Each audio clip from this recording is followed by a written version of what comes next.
Apenas diga grabando, listo, dale.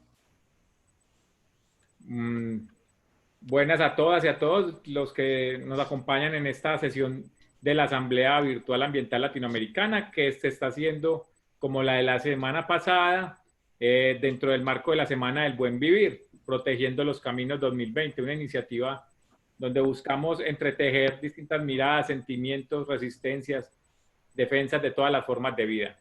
Bueno, hoy 13 de agosto, para nosotros es una gran alegría poder contar con las hermanas y hermanos de México, en dos temas esenciales, no solamente para la realidad de los pueblos en el sur de este territorio, sino creo que para todo el continente americano. Pero de eso hablaremos luego.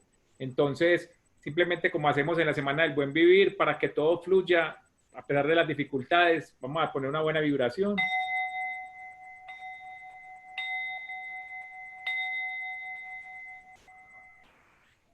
Bueno, que siempre la vida prevalezca y le paso la palabra a nuestra querida compañera y muy respetada Marilyn Machado. Y gracias a todas y a todos.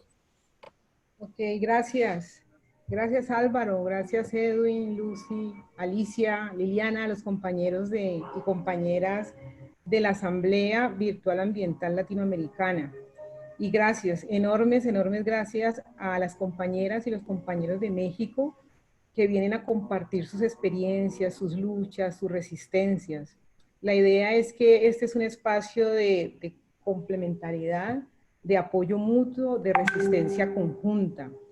Quiero empezar antes de entrar, digamos, en materia de lo que pasa en México y lo que nos van a contar, pues decir que no podemos dejar desapercibido, pues, tanto asesinato en esta lógica del capital voraz en este país, Colombia, y pues, con recientes hechos lamentables, muy lamentables hechos. Ayer asesinaron a 5 compañeros jóvenes, no los conocemos, todo el mundo, no, yo en particular no, pero son jóvenes del distrito de Blanca, una zona marginal o marginada de la ciudad de Cali, afrodescendientes. La mayoría de esas familias vienen huyéndole a la violencia, desplazadas de territorios ancestrales y vienen acá y construyen sus propios territorios. Entonces, previamente le pedí el permiso a los compañeros para poder hacer, digamos, esta denuncia, decirle a esos hermanos jóvenes, Juan Manuel Montaño, Jean Paul Perlaza, Álvaro José Caicedo, Jair Andrés Cortés, Leider Cárdenas, que sus vidas no son en vano, que su muerte vamos a seguir en la lucha, que los sentimos a toda la familia del distrito y a sus familias por esos asesinatos tan brutales. Y también de otro lado, compartir y traer aquí a nuestros corazones a los compañeros Abelardo Liz, son 2 compañeros liberadores de la Madre Tierra que han sido asesinados, compañeros indígenas de aquí del norte del Cauca, de la CIM, asesinados por el ejército colombiano y el ESMAD en hechos que acontecieron entre ayer y hoy.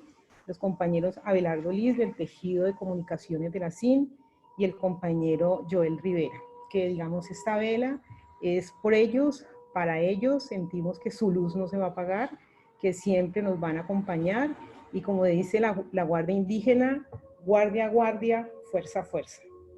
Bueno, dicho eso, decir que seguimos en la lucha, en la resistencia, que este espacio es para ello, es para que nos compartamos, para que nos hermanemos de verdad, como Afro-Latinoamérica, digo yo, recogiendo las 3 raíces, o más hermoso todavía, nuestro Abya Yala, ¿no? Entonces, el día de hoy vamos a hablar de las resistencias y vamos a escuchar los testimonios, los puntos de vista de los compañeros y compañeras de México.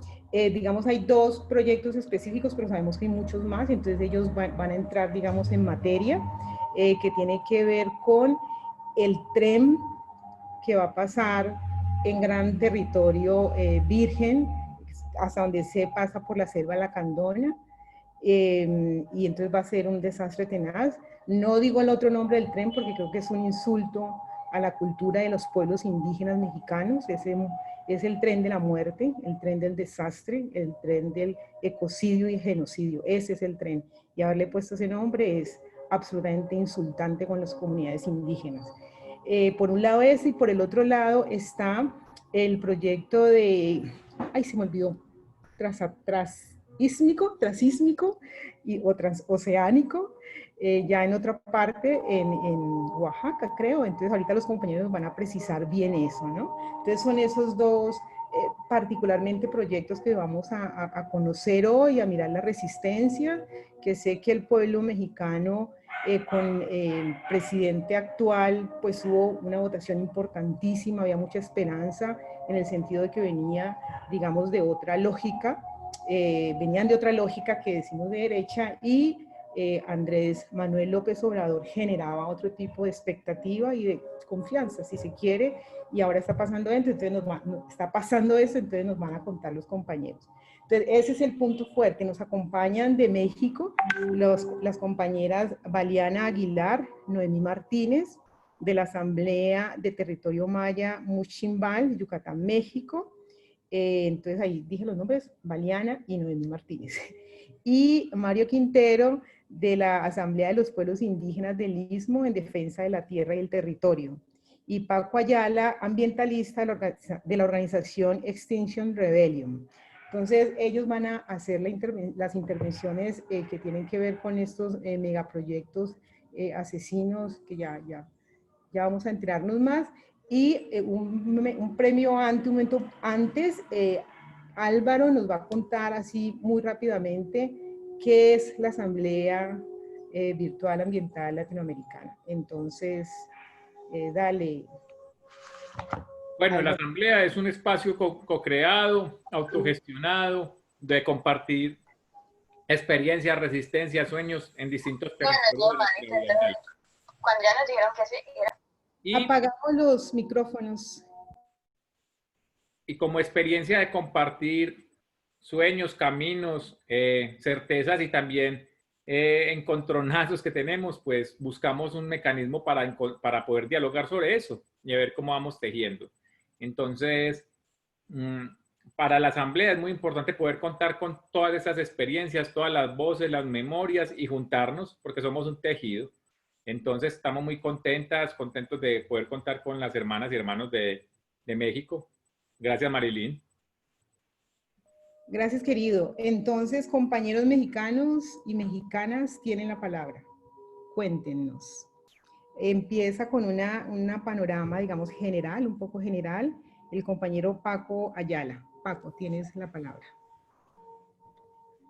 Pues, antes que todo, muchísimas gracias, muy contento de participar y por la invitación que nos hacen en Extinction Rebellion México y a Huerto Roma Verde en esta asamblea virtual latinoamericana que para nosotros es un ejemplo a seguir por la cantidad de personas y de corazones que une y que son para nosotros fundamentales para que podamos presentar alternativas a este modelo capitalista hegemónico depredador.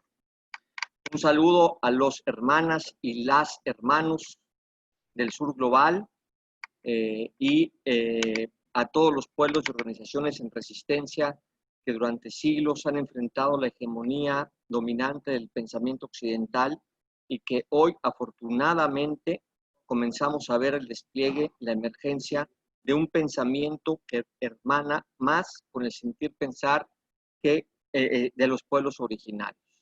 En ese sentido, creo que es muy importante comenzar hablando un poco del panorama global que estamos viviendo.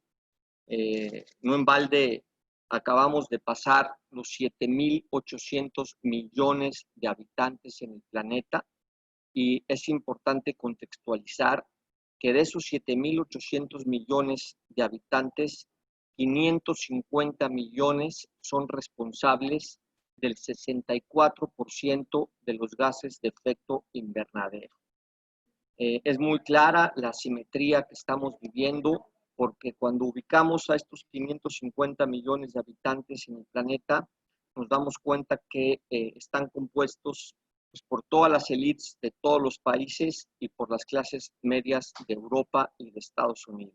Es muy claro que durante varios siglos este modelo desarrollista pues ha llevado los recursos planetarios a servir a unos cuantos en detrimento de los muchos.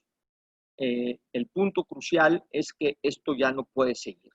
Estamos llegando a un punto de quiebre, afortunadamente, en donde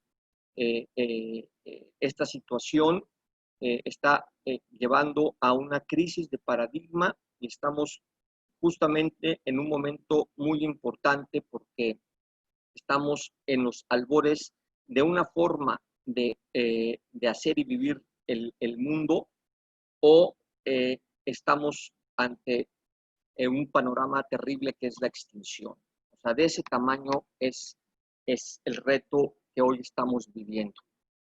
Para contextualizar un poco más esto, el 6% de la población mundial, que son los Estados Unidos, consumen casi un tercio de la energía mundial.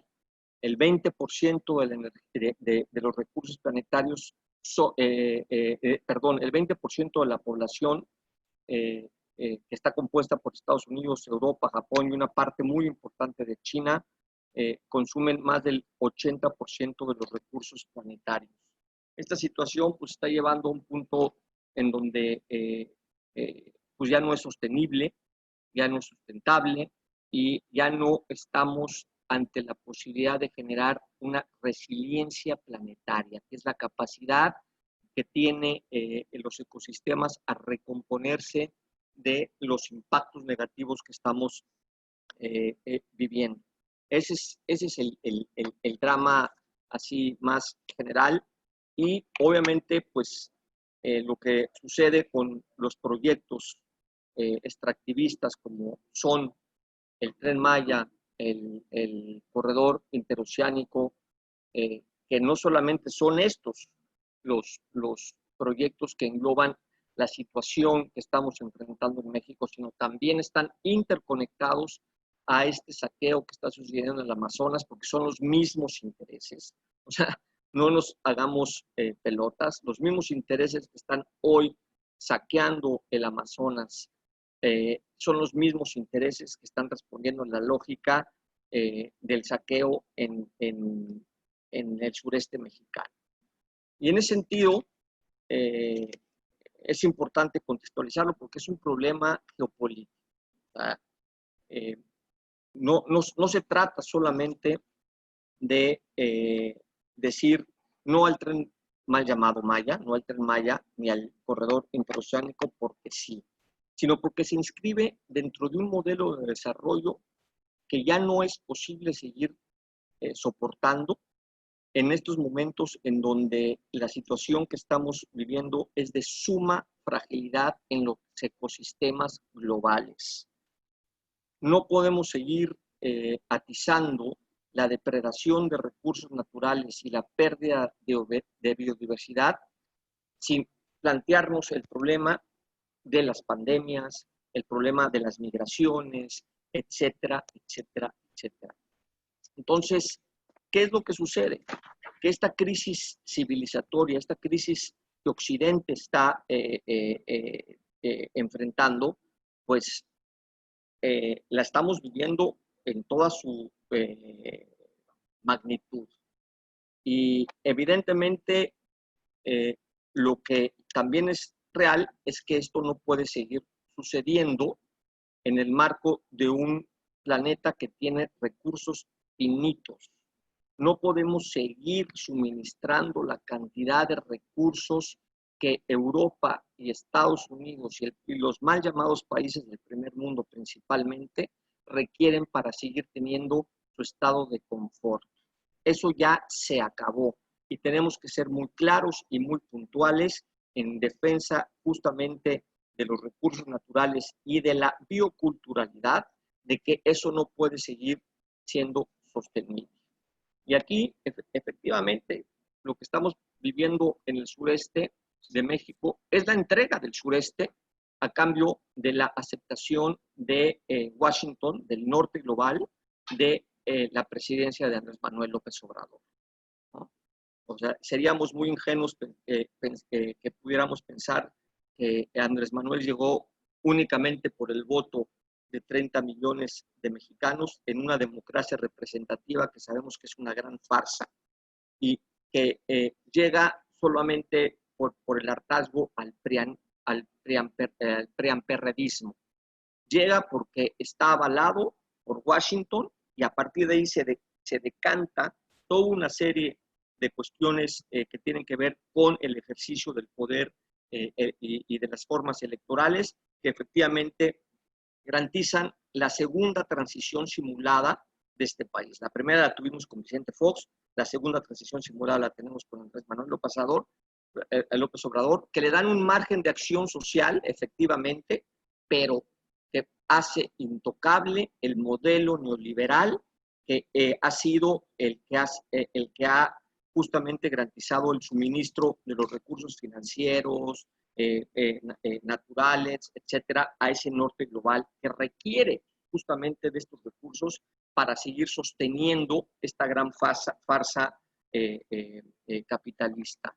Entonces, en ese sentido, el Tren Maya, pues bueno, es un proyecto que se requiere para unir toda una red de transportación, sí, por un lado, de un turismo chatarra, porque además el 80% de la riqueza que genera la península maya en términos de ingreso hotelero sale del país, ni siquiera se queda aquí, ¿no? Y estamos hablando de la disolución también gravísima de comunidades y de conocimientos ancestrales que obviamente al venirse todos estos polos de desarrollo, pues lo que hace es que convierte a todo el conocimiento y a toda la biculturalidad en, pues, en personas que al final entran en la cadena de suministros y de servicios del modelo capitalista.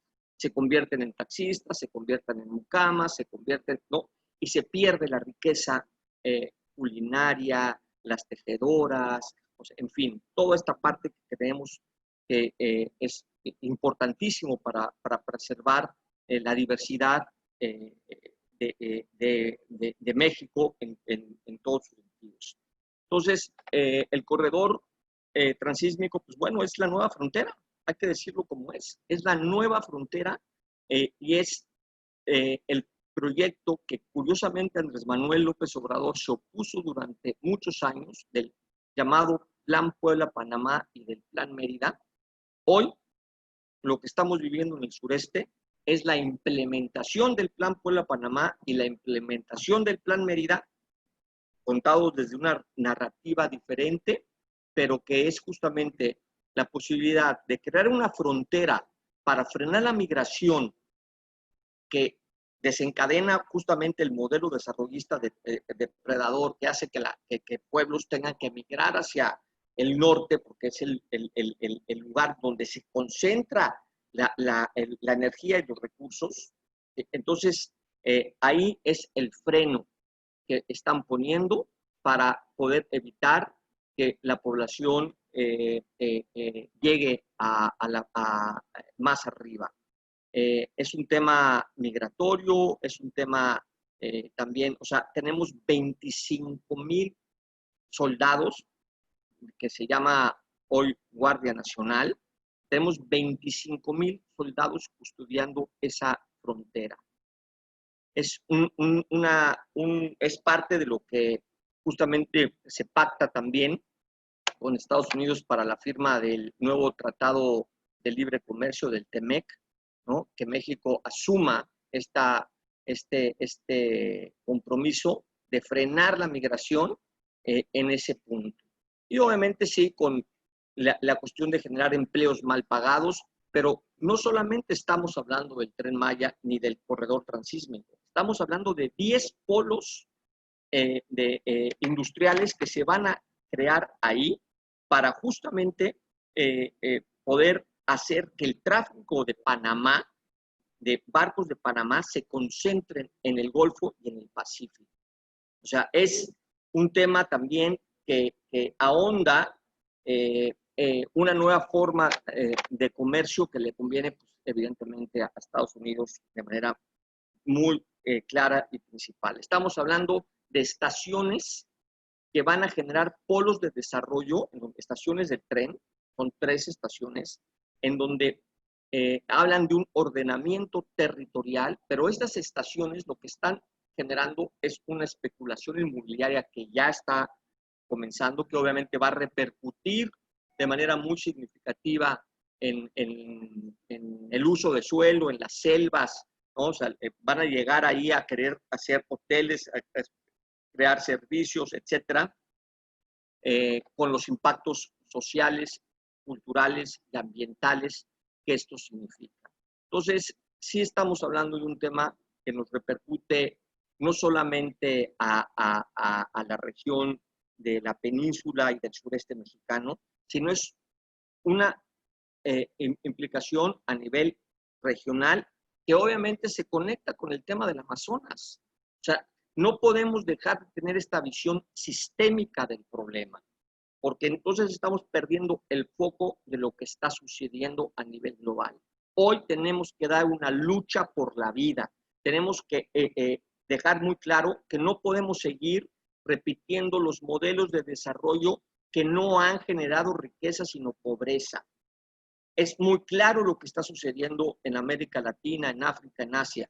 Estamos enfrentándonos a un poder hegemónico que proviene justamente ahora de su centro, que es Estados Unidos, y que tenemos que dar la batalla porque si seguimos creyendo que ese modelo de desarrollo es el óptimo, pues estamos muy claros en que para el 2050 las probabilidades de que sigamos presentes en el planeta pues es prácticamente nulo. Yo lo dejaría ahorita aquí para escuchar a mis compañeros, que además mis compañeros están en el territorio y que estoy seguro que van a poder relatar de manera más clara cómo también esta autollamada cuarta transformación ha simulado las consultas y obviamente ha maiciado, como decimos aquí en México, a un montón de organizaciones y de personas para hacer creer que se hizo una consulta con pueblos originarios, cosa que es total y absolutamente falsa. Muchas gracias. Gracias, Paco. Muchas gracias por esa introducción tan completa que, digamos, une puntos en lo que tiene que ver con la geopolítica. Obviamente aquí estamos jugando también, digamos, unos sentidos de existencia en el planeta mismo, no solamente en nuestros pequeños territorios, que pueden parecer grandes como México o Estados Unidos o Brasil, pero, digamos, son pequeños en relación al planeta como tal. Y lo que busca justamente esta asamblea es pensarnos en más allá de nuestras fronteras nacionales, ¿no? Y saber que lo que pasa en México afecta a Colombia, pero también a Brasil, a Panamá, a la Patagonia, etcétera. Entonces, por eso estamos aquí. Muchísimas gracias. Entonces, vamos a pasar a, digamos, una exposición más aterrizada, si se quiere, pero igual de profunda, en voces de dos mujeres maravillosas, luchadoras, que le están poniendo el pecho a esta situación, que son parte de la Asamblea del Territorio Maya Muchinchimbal de Yucatán, México. Entonces, no sé quién inicia, si Valiana o Noemí, pero tienen ustedes la palabra. Gracias. Noemí, empieza. Dale, Noemí. Bueno, buenas tardes, compañeros. Es un gusto estar con ustedes en este espacio, unir voces y unir luchas. Soy Noemí Martínez y, bueno, pues mi caminar principal ha sido con los pueblos originarios en diferentes puntos de México y en este momento, pues estoy aquí en la península, en Yucatán, y soy integrante de la Asamblea de Defensores del Territorio Maya Muximbal. Muximbal nace como asamblea de la necesidad de defender el territorio ante las amenazas de los megaproyectos.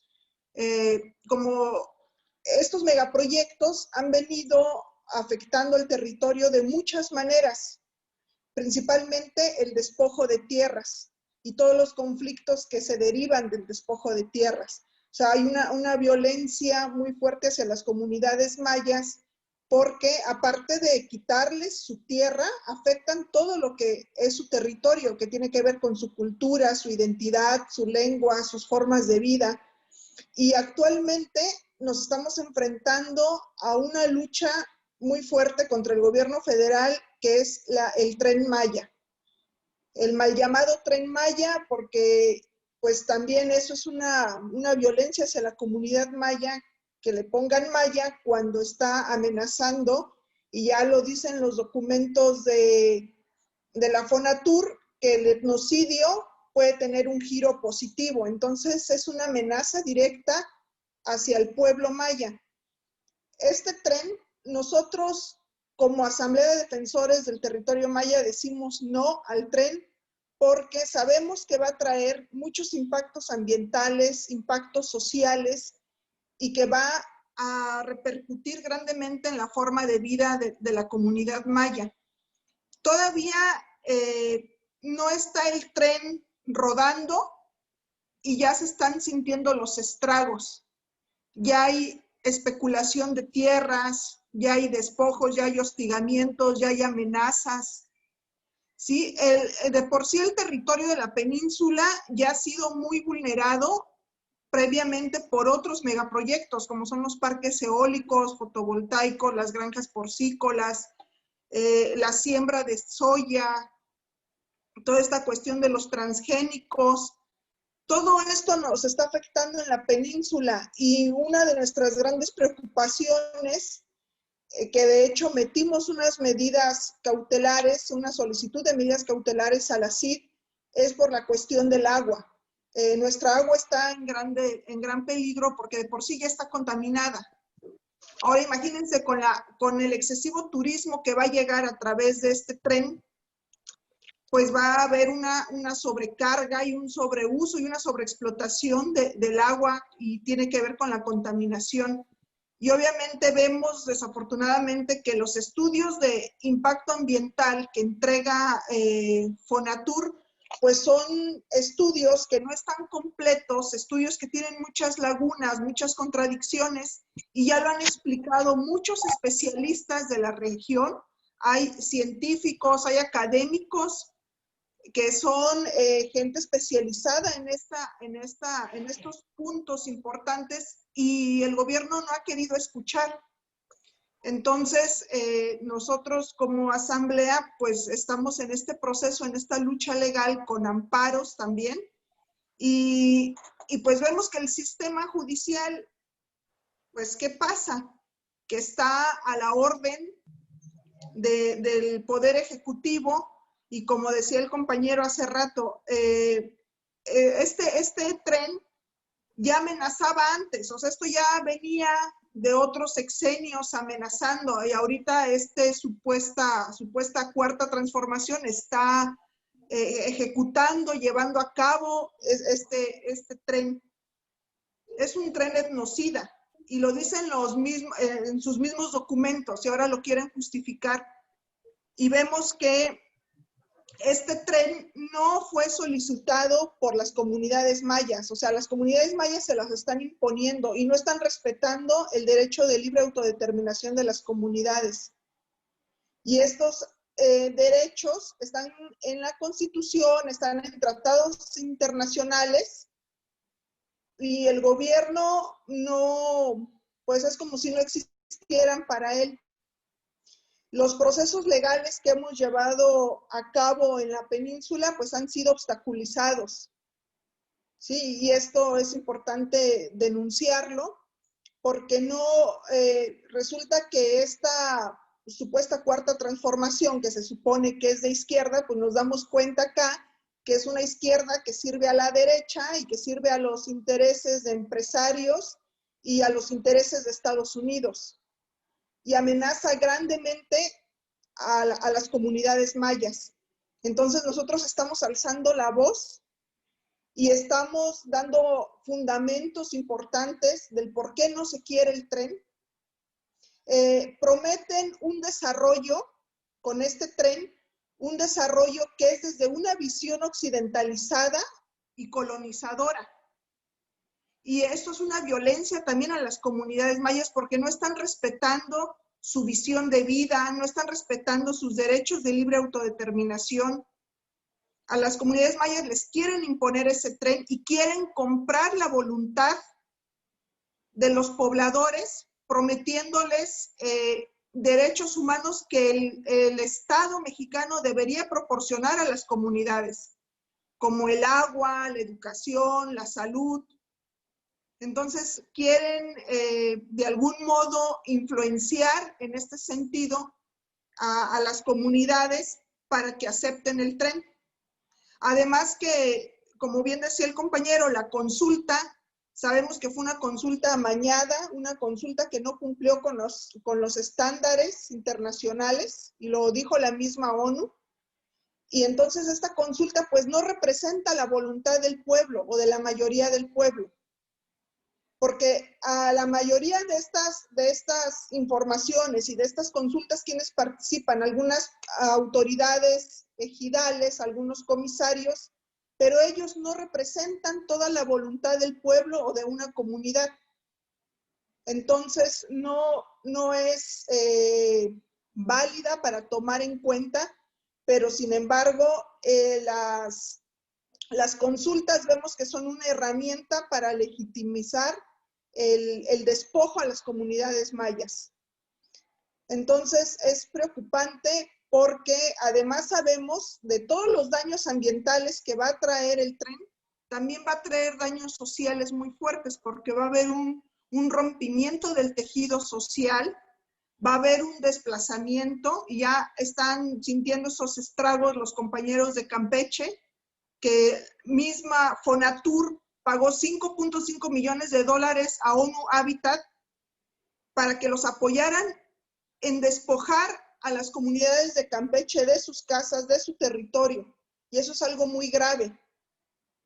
Entonces, dejan en un estado de indefensión a las comunidades mayas ante estos megaproyectos. Y ahora con el COVID se hizo más fuerte, ¿no? Nosotros, por ejemplo, en la Asamblea metimos un amparo en relación con esto cuando empezaba lo del COVID, y nos dijeron que como no era algo urgente, no lo aceptaron. Pero sí vino el presidente a dar los banderazos en tiempos de COVID, y además aquí en la península estaba azotando la tormenta tropical Cristóbal. Entonces estaba la comunidad en una situación vulnerable, y esto aprovecha el gobierno federal, aprovechan los empresarios para llevar a cabo sus planes. Ahí lo vemos también con este proceso de militarización que está haciendo Obrador, pues también aprovechó esta situación. Por eso bien dijo que le vino como anillo al dedo esta situación de la pandemia acá en México, ¿no? Porque está aprovechando para vulnerar más aún a las comunidades indígenas. Y eso es una violencia estructural que es importante denunciarla. Pero pues las autoridades, el Poder Judicial o gran parte del Poder Judicial, pues está doblegado ante el Poder Ejecutivo, y eso es algo muy peligroso para la soberanía nacional y especialmente para los pueblos originarios. Ahora, hace poco metimos también otro amparo y nos topamos con que ahora, como es por tiempos de pandemia, todo es digital, ahora se necesitan firmas digitales, se necesita llevar a cabo los procesos de esa manera. ¿Y qué pasa con las personas o los compañeros que están en las comunidades y que no tienen acceso a internet, que no tienen una computadora, que no se pueden trasladar? Eso también es violencia. Entonces, este tren va a traer muchas injusticias, ya más de las que hay en estos momentos en la península. Nuestra agua está cada día más contaminada y el tren amenaza con acabarla de contaminar, y nosotros, como personas que vivimos en la península de Yucatán, tenemos derecho a un agua limpia de buena calidad. Y los estudios de impacto ambiental no hablan de cómo van a mitigar todas estas afectaciones, porque hablan de una parte de la cuestión del desarrollo del proyecto, pero no hablan de los polos de desarrollo.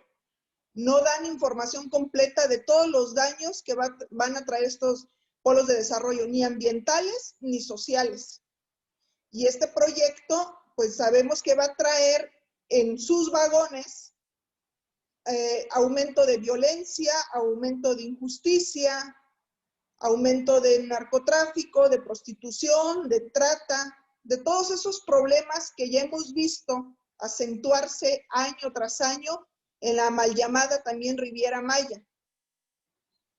Quieren cancunizar también toda la península y eso es algo muy peligroso porque, como bien dice el compañero, lo mencionó hace rato, la cultura tiene un gran impacto con esto. Es un proceso muy agresivo cuando llegan este tipo de megaproyectos a incursionar así a las comunidades.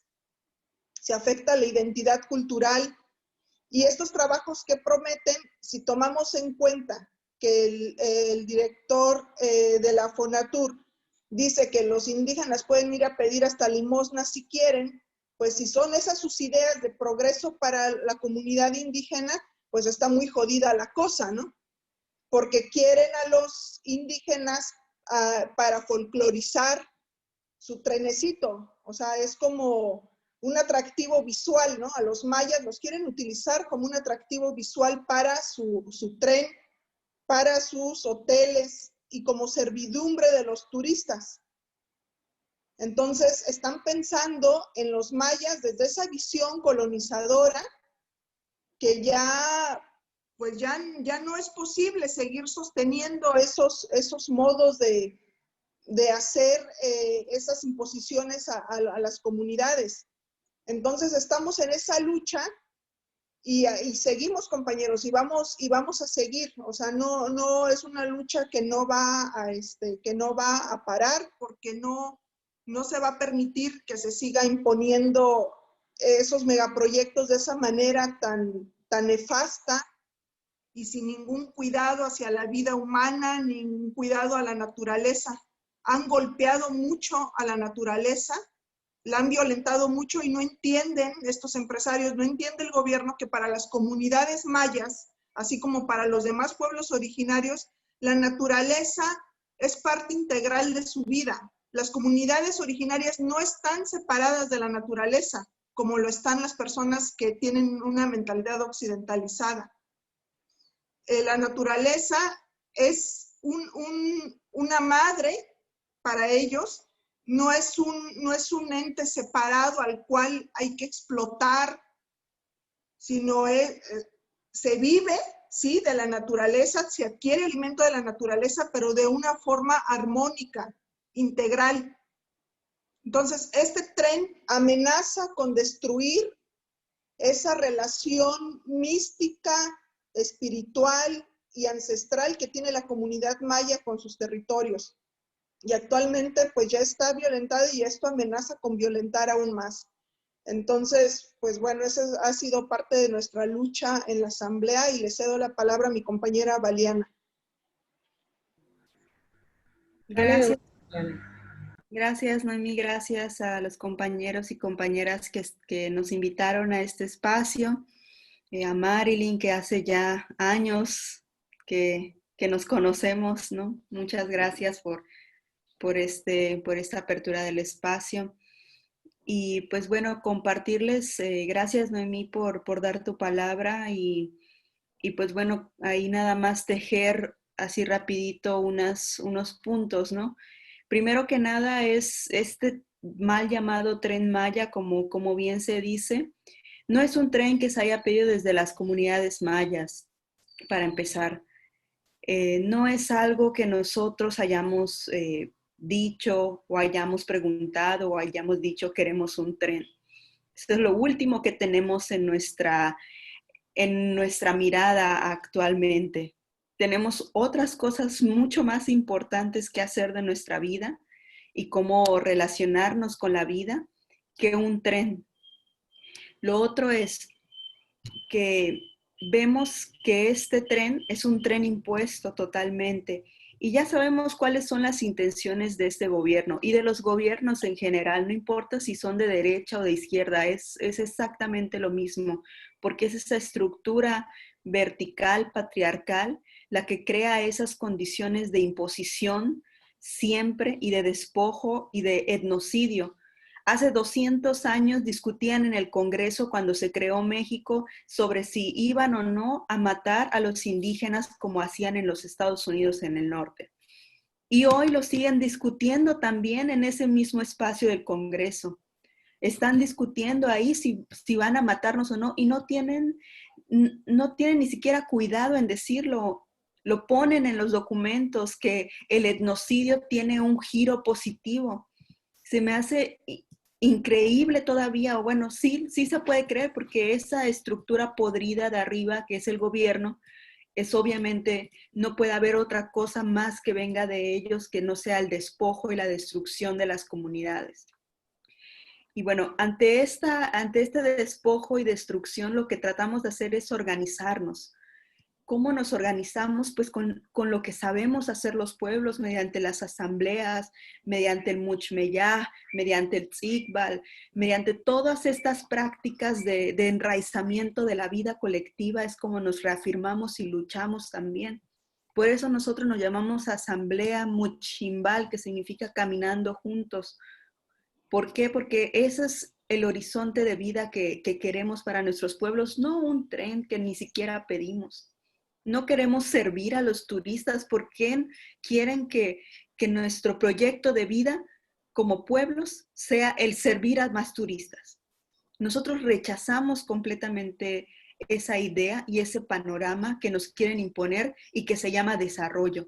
Acá en nuestro pueblo, nuestra vida, nuestra lengua, ni siquiera tenemos esa palabra. Y no queremos que vengan y nos la impongan. ¿Por qué? Porque tenemos nuestras propias maneras de vivir y no queremos que vengan a imponernos otra manera de vivir que no sea la nuestra y la propia. Lo otro es que vemos que con esto del COVID, todo mundo y todos los gobiernos están hablando de su reactivación de la economía, que hay que reactivar la economía, que hay que hacer esto por la economía.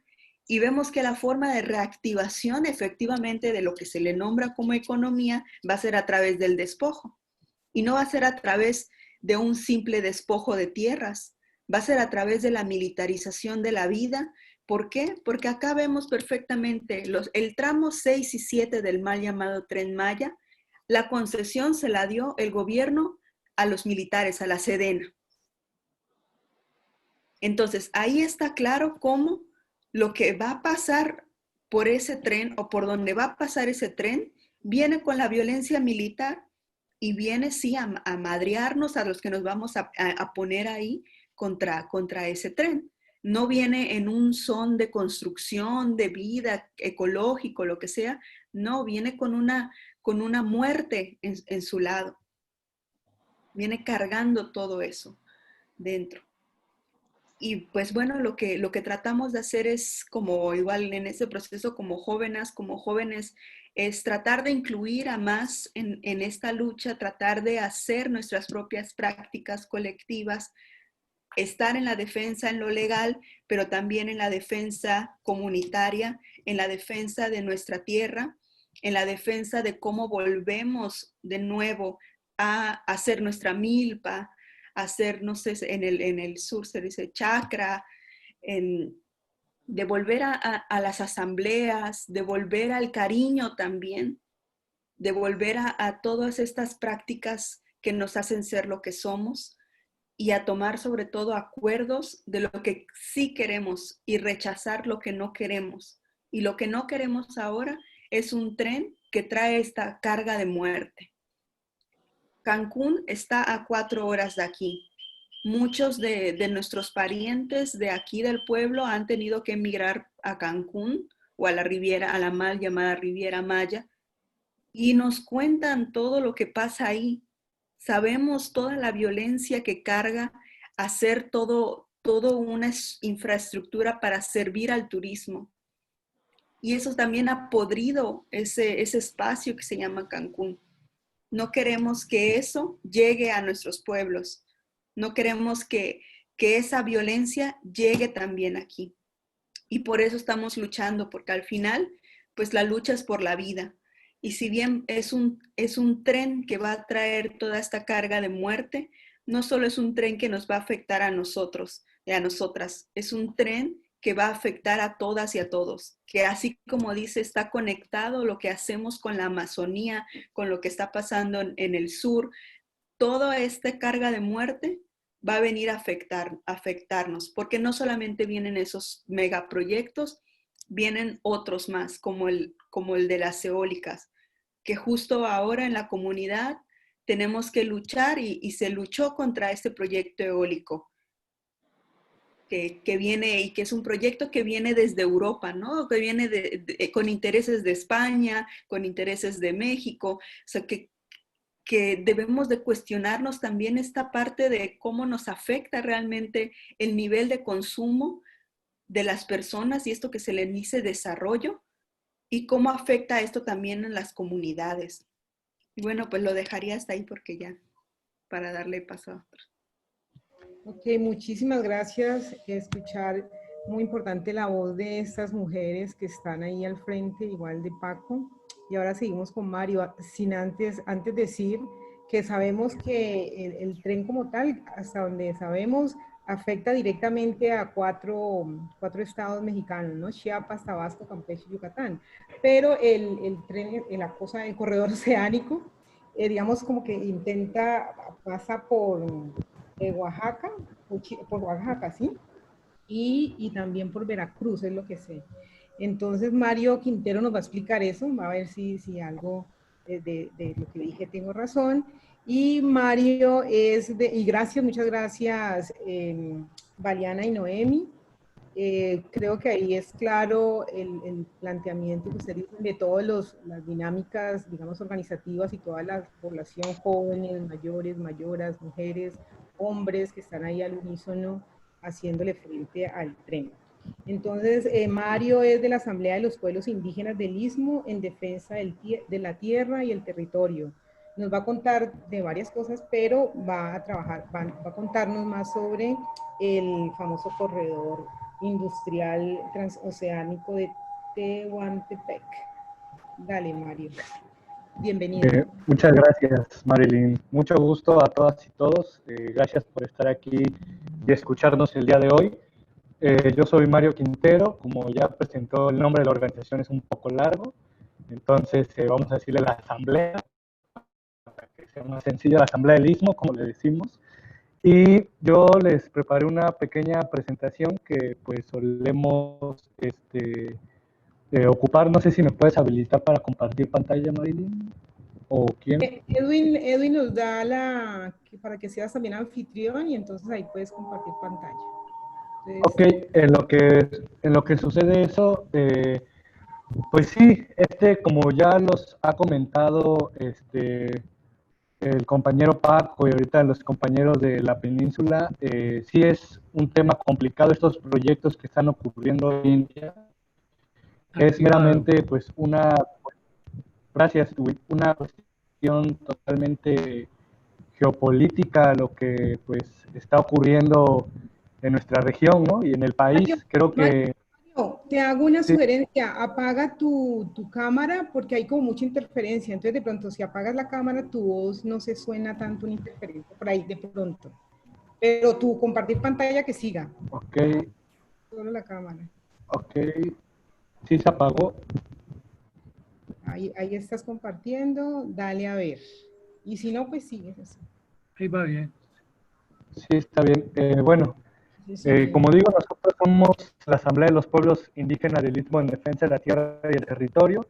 Somos una organización que trabajamos en el lado del Istmo oaxaqueño, ya que esta región ahorita voy a platicar de ella, y nosotros surgimos en el 2006, finales de 2006. Llevamos más de 14 años trabajando en la organización, en la lucha y defensa del territorio. Pues yo quería pues ir como platicando y aterrizando para todas las personas que nos ven y no saben dónde está el Istmo, porque a veces esa es la complicación de saber qué es el Istmo, ¿no?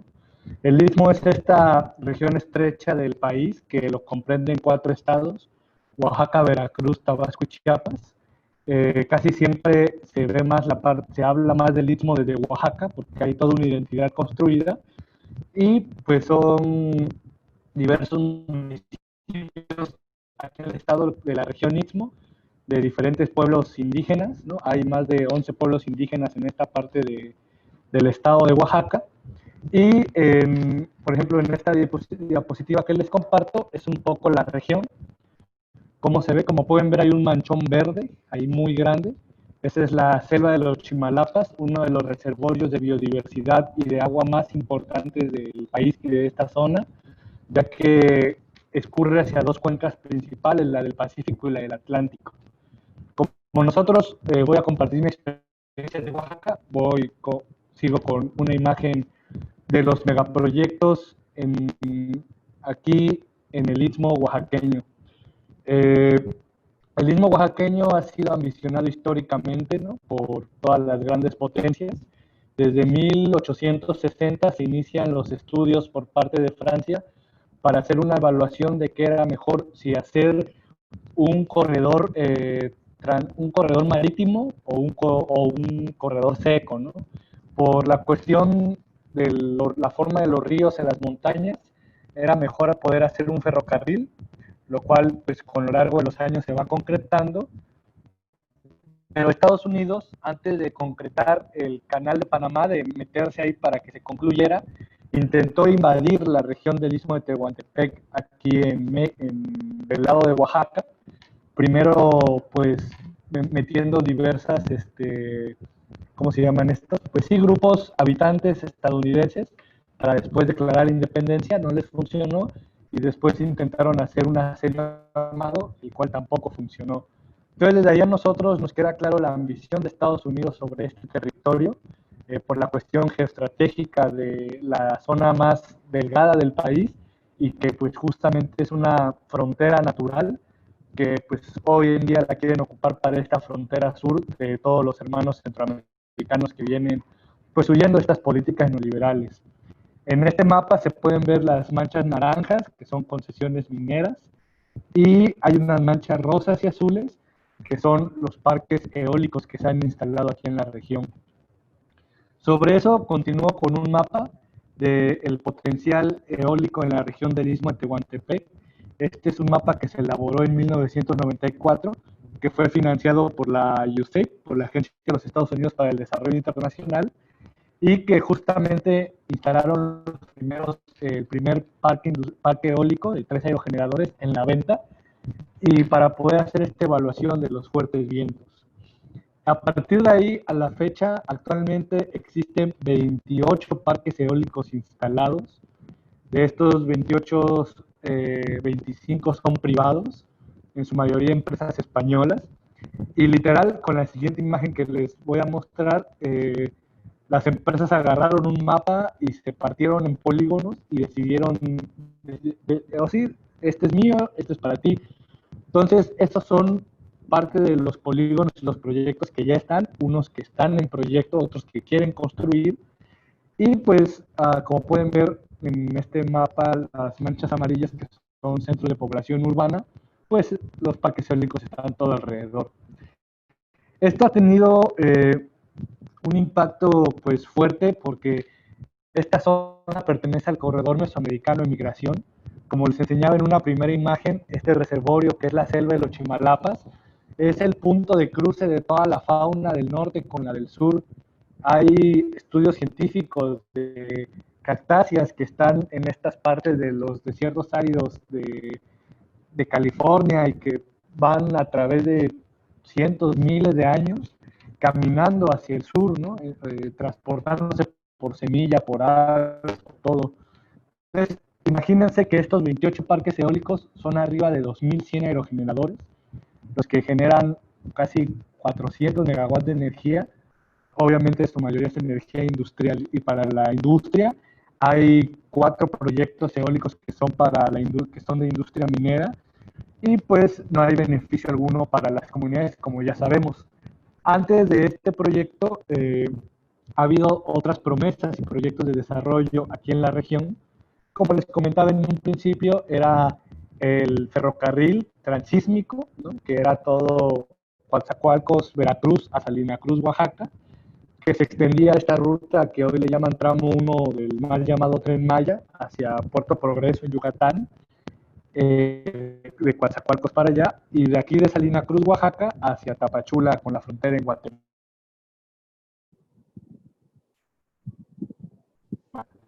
Ese fue de los primeros proyectos que duró poco, entonces México se vuelve obsoleto para el tránsito de mercancías.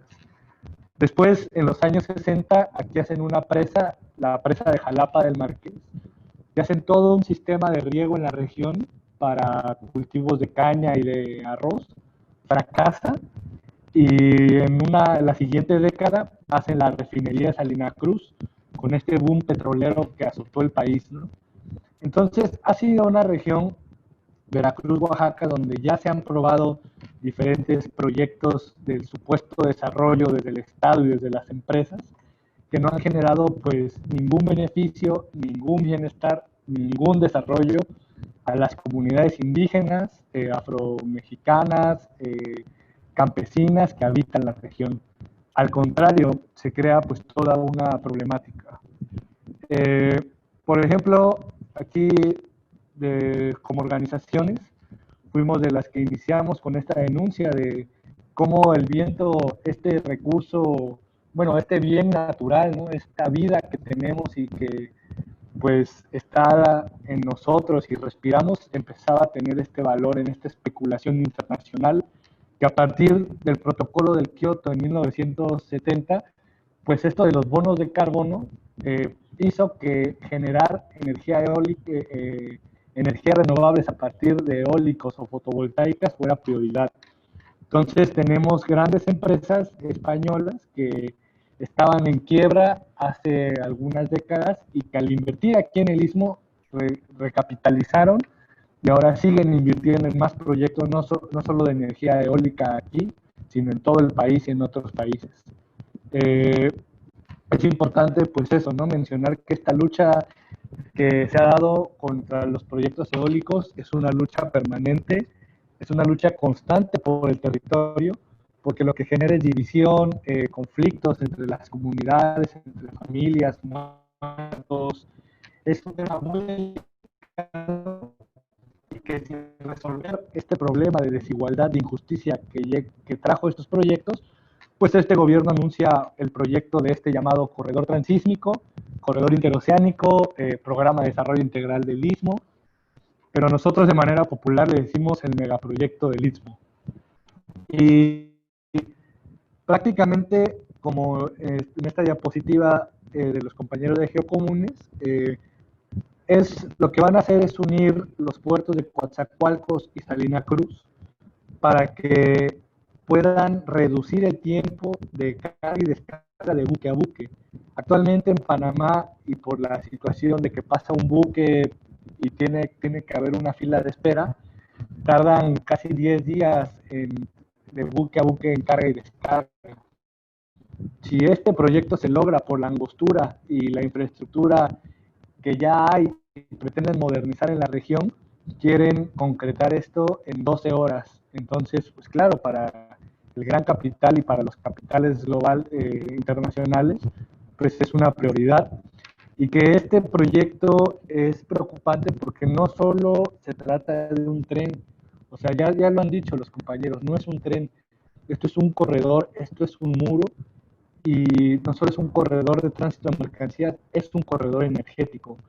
Actualmente hay un gasoducto que cruza el Golfo de México por el mar de Texas a Tuxpan, Veracruz, y de ahí quieren sacar ramales hacia todo el sur-sureste para importar gas fracking de Texas a todas estas zonas industriales y polos de desarrollo, como se dice, para pues todas estas líneas de las vías, tanto ferroviarias como carreteras. Y esto, pues claro, es una conexión que, por ejemplo, se vincula con la militarización de la región. En el sur-sureste hay desplegados más elementos militares que en el norte, donde se supone que está el narco y el crimen organizado al rojo vivo. Y es porque, claro, están haciendo un control geopolítico, porque en el sur-sureste es donde está la resistencia. Aquí en el estado de Oaxaca, pues es conocida el estado por la lucha de los pueblos indígenas, de los movimientos magisteriales, de los movimientos sindicales, pues un bien común en la mayoría de ocasiones cuando la gente se une. Entonces, en esta imagen, pues se ve que es un tema de corredores migratorios o puntos de control militar, un corredor energético, que se conectan de todo hacia la frontera con Guatemala, en Tapachula, para que estos gasoductos y esta energía que se genere con fotovoltaicas o eólicas pueda abastecer a la industria centroamericana. Como ya se ha dicho, lo que nos preocupa de este proyecto es que es un proyecto que puede afectar muchas más cosas que solo lo que está aquí en la región y en el país. Como he comentado, este tema de un corredor energético,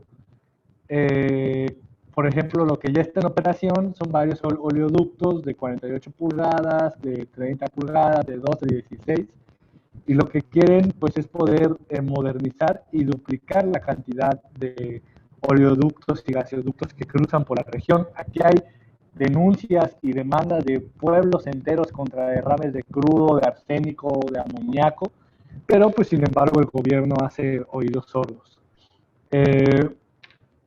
Esta zona la pretenden hacer una zona franca, ya lo ha anunciado este gobierno en todos los lugares donde puede, va a haber beneficios a los inversores, por eso el gobierno anterior había propuesto las zonas económicas especiales, que priorizaba ciertos puntos en todo el país, pero ahora se concreta aquí en el Istmo. ¿Y por qué? Porque para todos estos proyectos energéticos, para que las vías del Tren Maya sean útiles para su fin, para que los proyectos del centro de México tengan razón de ser y toda la industrialización, necesitan esta columna vertebral para transitar las mercancías.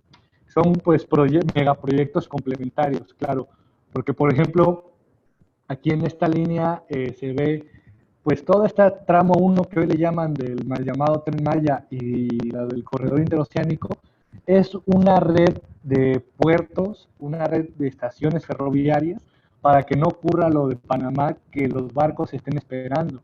Lo que quieren hacer es hacer puertos de descarga para que el tren esté moviendo las mercancías a los tiempos que ellos pretenden hacer, y pues al costado del tren y de las carreteras que pretenden ampliar, poder meter estas industrias para seguir pues, bueno, explotando los bienes naturales de los pueblos y que sean, pues puedan estar transitando también.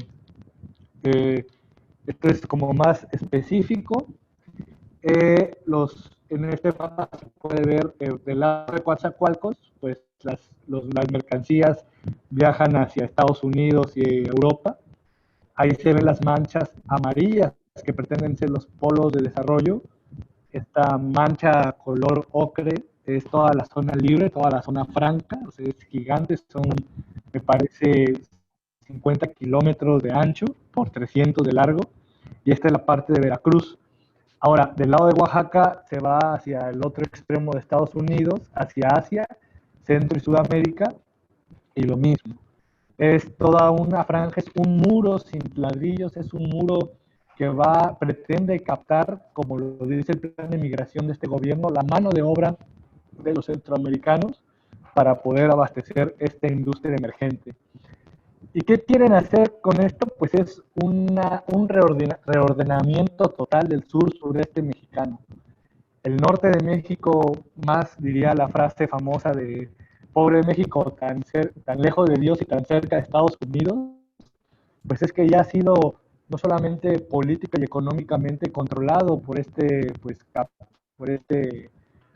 cacique internacional, sino ahora quieren este sur-sureste del que no han podido obtener y del que siempre han tenido la ambición por ser una de las zonas pues más biodiversas, con más bienes naturales y pues geoestratégicas, como se ha repetido. Y entonces este mapa fue del año pasado y explica lo que comentaba. Son los puertos que pretenden habilitar para carga y descarga de mercancías, para que se conecten al corredor transísmico y las mercancías puedan cumplir su objetivo de estar reduciendo de 10 días que hace en Panamá a 12 horas que pueden lograr aquí. Entonces, claro que es un proyecto clave para esta lucha de los capitales internacionales que están luchando por el trono y la corona del mundo, ¿no? O sea, si Estados Unidos, que es claro que este gobierno está sublevado a los intereses norteamericanos, logra que se concrete este proyecto, lo que va a pasar es que no solo va en cascada hacia los otros lados del país y de esta región a ver un desencadenamiento de proyectos extractivos y depredadores, sino a todo el mundo. Sin duda, si esta aduana comercial Estados Unidos la controla, va a haber repercusiones políticas y económicas en otros países, porque esto nos ha demostrado Estados Unidos y en esta lucha que tiene pues con el gran dragón, con China, pues de estos corredores en el mundo. Bueno, otro mapa que explica. Y entonces, este megaproyecto del Istmo parte del país, atenta contra la madre naturaleza, contra los pueblos indígenas y claro, y lo más esencial, contra la soberanía nacional, porque hay decretos que ha hecho este gobierno para crear un organismo descentralizado que va a administrar esta región del país sin interferencia del gobierno federal ni los estados. O sea, va a generar un gobierno propio, ¿no? Entonces, ¿quién va a administrar? Pues las empresas. Por eso nosotros decimos que no a este megaproyecto del Istmo. Revivimos una campaña que es de los años 90, porque este proyecto no es nuevo. Como digo, este proyecto desde 1860 se ha querido imponer en esta región y en el 95 el gobierno mexicano lanza la primera piedra para querer hacer este proyecto, por lo cual se forja un movimiento muy amplio que se llamó El Istmo es Nuestro, y que por la coyuntura desde 2018 intentamos y seguimos reviviendo y fortaleciendo esta consigna, que el Istmo es nuestro, de los pueblos indígenas, del pueblo mexicano, no de las empresas ni de los gobiernos. Y decimos que el Istmo es esta diversidad de pueblos indígenas, de ecosistemas, de todo lo que habita en esta región, de todo lo que somos, lo que esperamos ser, lo que soñamos. Y por eso esta campaña la mantenemos. Es una campaña pues, que tiene que ver no solo con este istmo oaxaqueño, sino construir identidad con nuestros hermanos indígenas y pues de las ciudades de Veracruz, de Chiapas, de Tabasco, que se sientan identificados con este territorio que ha sido habitado pues, por nuestros ancestros, por nuestras abuelas, por nuestros abuelos, que es una región muy rica en agua, en alimentos, en gastronomía, en todas las cosas que nos podamos imaginar. Aquí es un territorio que pues la gente lo sigue cuidando a pesar de esta modernidad desbordante y depredadora. Es un territorio que a pesar de que, por ejemplo, no hay pesca o se tiene que migrar porque pues esta dependencia, este sistema económico cada vez es más aguda y entra en crisis, pues la gente busca la forma de sobrevivir. Las mujeres sin duda son pieza clave en esta región porque son mujeres que no solamente son fuertes de los pilares económicos, sino son las que están al frente de estas luchas porque ellas saben qué es lo que es sobrevivir en su corazón y en su mente, cómo será el futuro de las próximas generaciones, ¿no? Esta es una lucha pues por eso, por la soberanía alimentaria, por recuperar lo nuestro, nuestros saberes, nuestras tradiciones, las costumbres, de lo que somos, ¿no? Lo que queremos dejar. Sin duda, hace poco tenía una entrevista y me preguntaban si entonces era regresar a los pueblos indígenas para poder, como visión de desarrollo, y decíamos que no sé si regresar, porque siempre hemos estado, ¿no? Los pueblos indígenas han sobrevivido a todas estas, pues, etnocidios, a todos estos genocidios que los estados han querido hacer. Sin duda somos parte de esta modernidad y que había prácticas que se están recuperando en muchos lugares para poder, pues, regresar a estos saberes y haceres de los pueblos que pues, mantuvieron esta armonía, ¿no? Con la naturaleza, con el agua, con los bosques, con las selvas, con los animales. Sin duda también las fiestas son parte fundamental e importante de las tradiciones, de las costumbres, desde siempre la Iglesia ha querido desvalorizar y erradicar las tradiciones y las fiestas de los pueblos, porque son estos espacios de compartencia que en muchos casos en Oaxaca son los últimos espacios de organización y de esparcimiento comunitario y asambleario, ¿no? Por todo esto de pues, los partidos políticos. Sin duda, los pueblos... Sí. Huele a gas. Bueno. Huele a gas. Bueno, sí, y bueno, para terminar, pues quiero decir que sin duda ya lo que se ha dicho, no quiero repetir, pero este gobierno es un gobierno totalmente, pues, no sé cómo llamarlo, neoliberal, procapitalista, ¿no? Y que esto de crear esta serie de consultas y todo lo que ha hecho viola no solo los derechos de los pueblos indígenas, sino de cualquier ciudadano mexicano y yo creo que de cualquier persona. Quiero dejar pues eso, y a quien guste, quiere información, pues puedo compartir más al respecto. Muchas gracias pues por la participación.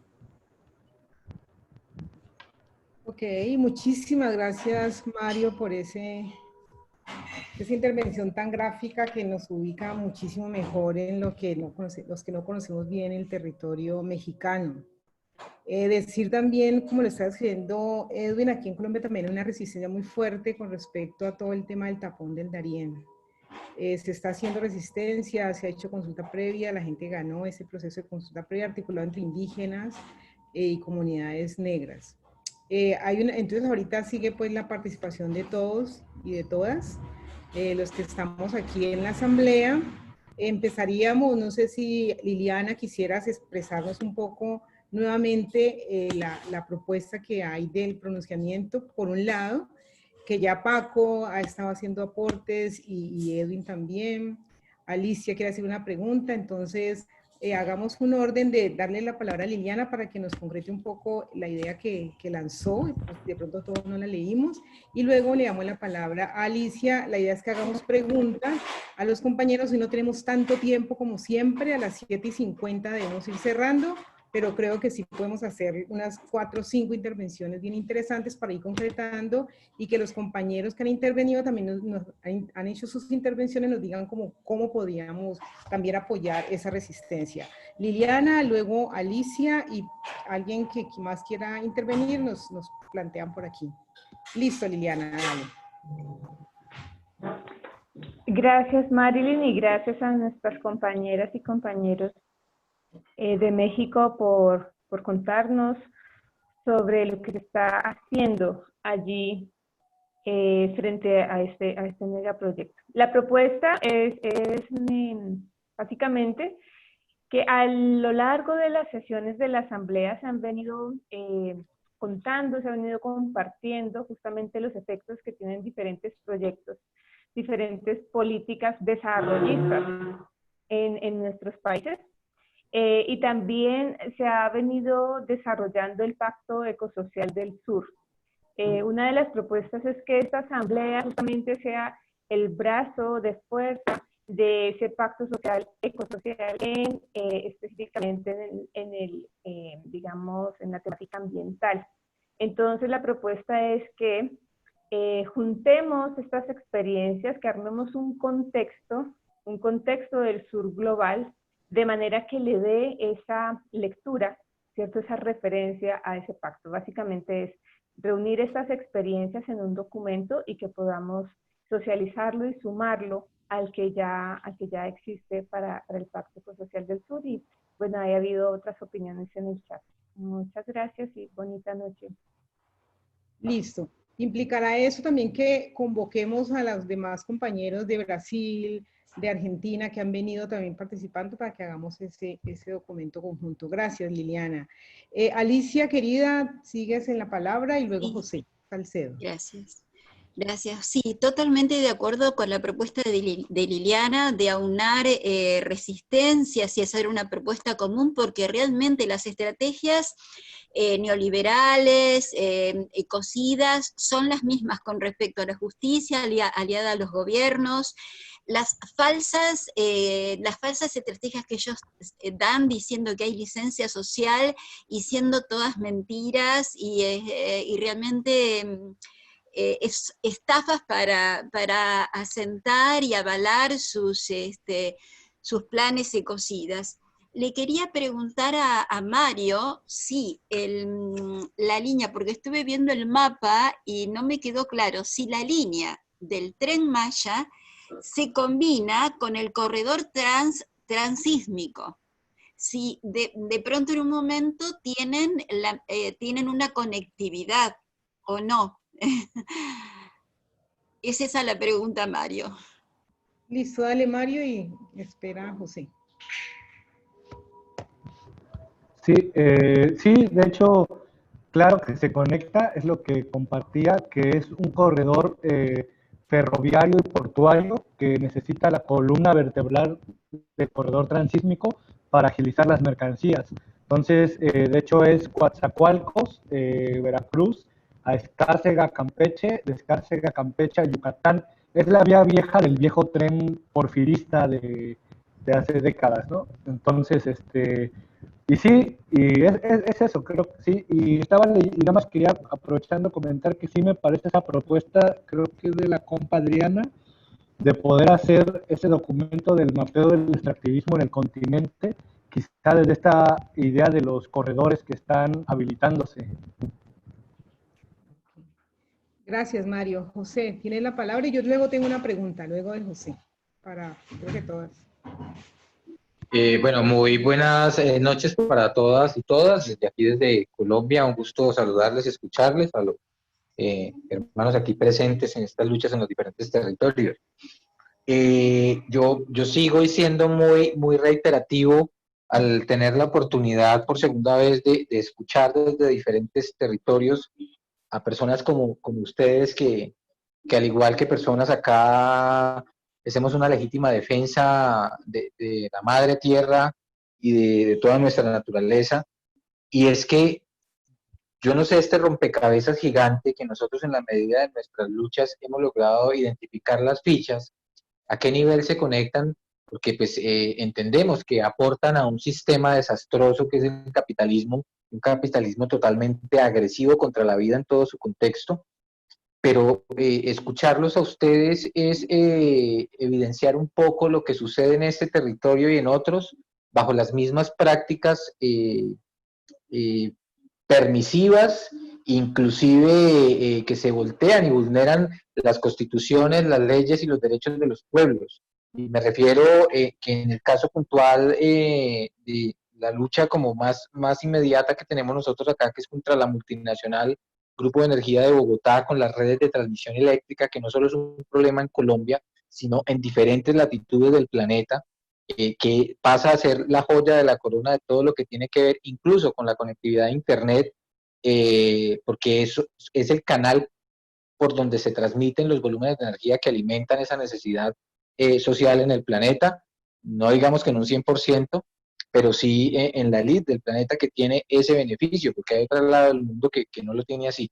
Y alimenta también esa maquinaria de lo que ustedes han mencionado y han denunciado con el pueblo mapuche, con el pueblo azteca, con el pueblo maya, con toda esta cantidad de algo que ustedes acaban de mencionar, y es un etnocidio, o sea, es una plurimatanza de todo el mundo para obtener ese beneficio, pero nos falta quizás responder ¿a qué va? Listo, alimenta un sistema, pero verdaderamente es increíble no pensar que estas personas que ejecutan toda esta cantidad de proyectos bajo una supuesta normalidad y que así se lo venden a muchas comunidades, tenga solamente un fin de llenar unas cuentas o unas acciones o generar unas ganancias que van en un costo de autosuicidio y autoaniquilación, valga el término.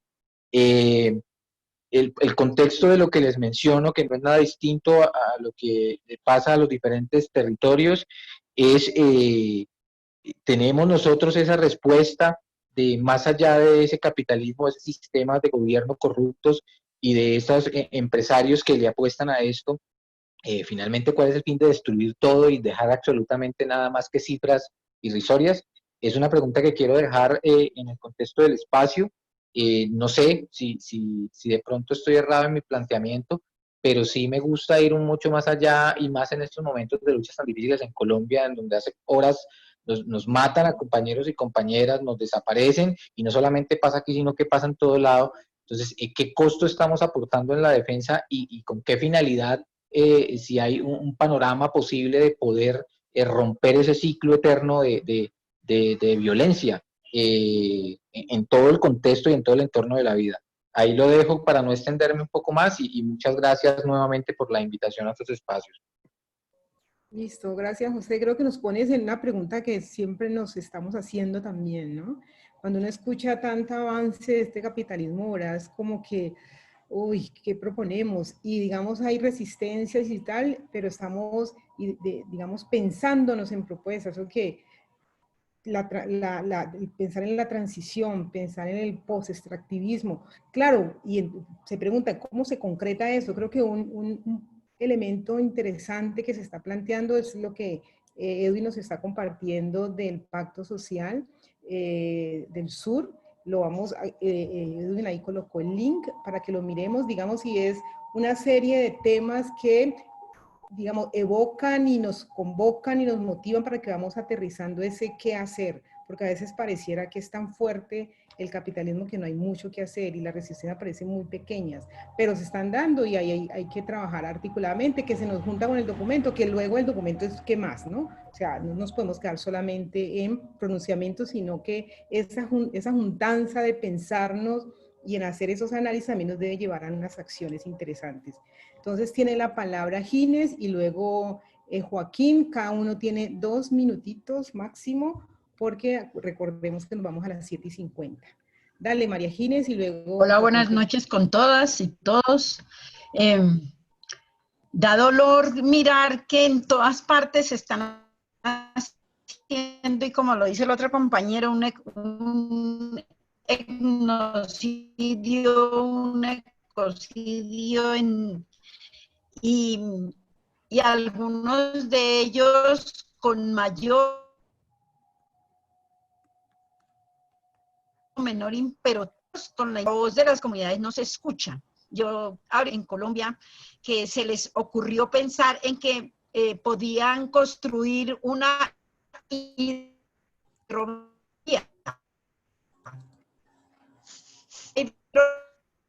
Se te oye muy entrecortado.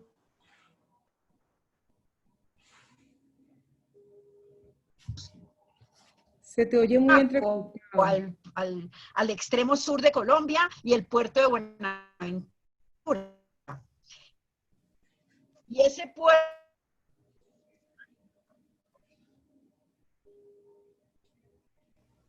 No, Gines, tienes totalmente mal sonido. Está mal sonido y te estás congelando. Entonces, si quieres, lo escribes ahí. Paco Ayala y luego, perdón, Joaquín y luego Paco Ayala. Y vamos cerrando. Qué pena, Gines, pero se te entrecortó todo el tiempo y te congelabas. Entonces, si quieres, escribes algo clave ahí para todos y dale, Joaquín. Hola, muy buenas noches a todas, a todos. Bueno, muy breve. Bueno, claro, escuchando, y muchas gracias a los compañeros, compañeras de México en esa lucha que nos comparten. Y precisamente, digamos, en eso, y cuando nos preguntamos, bueno, pero entonces, ¿qué vamos a hacer? Yo he venido pues insistiendo un poco en que hay que mundializar las luchas. Eso que pasa en México no puede ser un asunto aislado de lo que nos pasa aquí, de lo que pasa en Sudamérica, en África, en la misma Europa, en todas las latitudes de este planeta. Ellos han actuado globalmente y nosotros hemos caído en el juego y en el engaño de ellos, que ni siquiera los nombramos. No sé si es que nos da miedo, ¿cierto? a esas familias, a los Rothschild, a los JP Morgan, a los Bush, a los Krupp, a esas familias que son las que hoy están dañando el planeta, la madre tierra, acabando y haciendo genocidios porque saben que hay comunidades originarias que tienen poder desde el pensamiento, desde su espiritualidad, desde sus ancestros, desde la memoria milenaria del conocimiento. Aquí acaba de desprender, hace unas 3 semanas yo había dicho, el abuelo Rodolfo Giagrecudo, un hombre que era capaz de hablar con el agua, de decirle cuándo llovía y cuándo no. Lo vivimos aquí en un asunto asombroso, en eventos donde me acompañaban, donde nos acompañábamos, y él era capaz de hacer que un día fuera de sol para que muchos disfrutáramos un día. Muchas veces lo hizo. Esa capacidad lo tienen las comunidades originarias. Y tal vez nosotros, pero no la desarrollamos. Entonces la invitación un poco es, ¿qué vamos a hacer? Es eso, porque el genocidio ha sido hace muchos años, tal vez de los Sioux, bueno, las comunidades, por ejemplo, originarias de Estados Unidos, ¿cuántos millones han matado? La historia no es ahora. La memoria, si nos regresamos, hace muchísimo rato que nos está matando, no solamente incluso las comunidades originarias, también a nosotros como líderes, escapamos a veces. Entonces creo que tenemos que irnos pensando cómo juntamos la Amazonía, cómo juntamos las luchas allí contra esa, digamos, contra eso que llaman desarrollo, prácticamente deteriorando, pasando por encima de, digamos, de esos corredores bellos, hermosos, que intervienen solamente para pasar trenes. Y para pasar trenes es porque con seguridad en esos trayectos hay también petróleo, minas, oro y quién sabe qué más. No necesitamos sacarle eso a la madre tierra. Bueno, yo dejo por ahí, pero tal vez con seguridad por ahí hay también minería. Gracias. Dale, Paco, y vamos cerrando.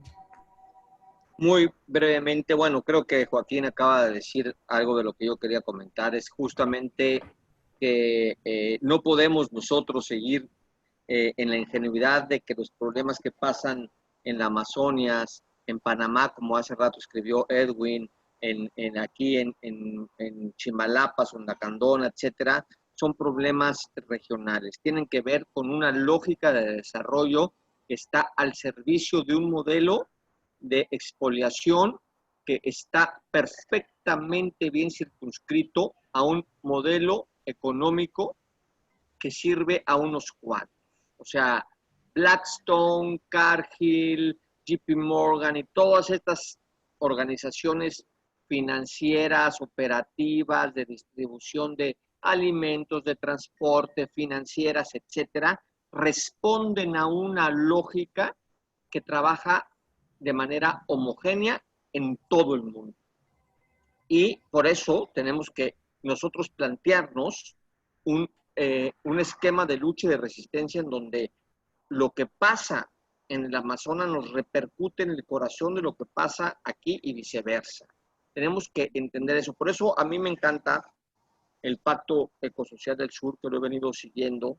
Un poco había yo explorado el Pacto Marrón, ¿no? Pero el Pacto Ecosocial del Sur, que en un momento dado no es que se anteponga al New Green Deal, que viene justamente de ciertos sectores progresistas de Europa y de Estados Unidos, en donde además hay personajes muy respetables y queridos como Chomsky, como Naomi Klein, que lo han suscrito, pero que siguen en esta lógica muy occidental de únicamente esbozar este New Green Deal en la disminución de gases de efecto invernadero, pero que no entienden porque esto tiene que ver con que pueblos y regiones están pagando la factura de su confort, de su comodidad, y que pues obviamente, ¿cómo le explicas a un norteamericano de clase media que consume 10 o 20 veces más energía per cápita que cualquiera de nosotros, que tiene que disminuir su tasa per cápita de consumo energético para que haya posibilidades de que este planeta tenga viabilidad, de que el sistema mundo tenga viabilidad? O sea, lo que se viene en Estados Unidos es una implosión, porque no hay posibilidades de que el país más rico del mundo y el país más ignorante, y perdón que lo diga, pero el más, pues sí, ignorante y bruto del mundo, ¿no? Que se la pasan clavados y metidos en la era del espectáculo, de pronto les digas, tienes que disminuir tu nivel de consumo para que haya posibilidades de que el planeta exista. O sea, lo que se viene en Estados Unidos es una guerra civil. O sea, yo no veo otra forma de entender lo que van a resolver esa contradicción, ¿no? Entonces, nosotros tenemos que estar como América Latina, como países que estamos justamente siendo desde hace mucho tiempo los suministradores de ese confort, entendiendo que es el momento que nos toca darle revitabilidad, porque el conocimiento resguardado de pueblos originarios es lo que le puede dar al mundo la posibilidad de seguir vivo, ¿no? Como especie, ¿no? Y obviamente como especie que también tiene la responsabilidad de resguardar el hábitat de otras especies. Entonces, esa es la responsabilidad que tenemos, ese es el compromiso, ese es el reto, y eso es lo que yo quiero que ahorita entendamos, la importancia del pacto ecosocial del sur. Se trata justamente de una alternativa que le va a permitir incluso al mal llamado primer mundo una opción de continuidad. Muchas gracias. Ok, ahí nos encontramos todas y todos, entonces vamos a echar a andar esas propuestas que salen hoy. No nos podemos demorar más porque, bueno, ya hay otra, este mismo link creo que va a ser para otra reunión y los estaremos convocando ya cuando definamos, digamos, el proceso de cómo elaborar de manera colectiva el texto que habíamos dicho desde el mapa, del extractivismo, de cómo unimos las luchas y cómo nos articulamos al pacto. Entonces les estaremos diciendo, ya tenemos los datos de todos ustedes y todas ustedes, entonces muchas gracias Mario, muchas gracias Valiana, muchas gracias Noemi por estar aquí, por compartir con ustedes y gracias y muchas gracias. Adiós. H para todos y todas. Marichihueu. Marichihueu. Marichihueu. Marichihueu. Síguese cuidando. Los convocaremos para que nos sigamos encontrando. Bien. Hasta Puerta, pronto puerta. porque hay que entrar a otro Zoom. Un abrazo a todos. Álvaro, ya voy a abrirse el otro Zoom. Sí, gracias Edwin. Bueno, ya bien a todos.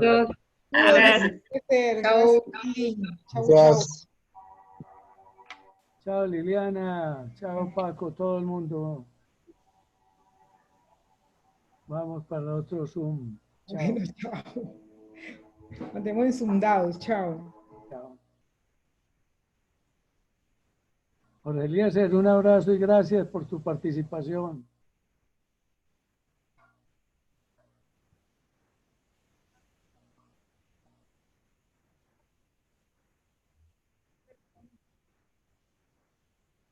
Chao Diana Magia, un abrazo grande.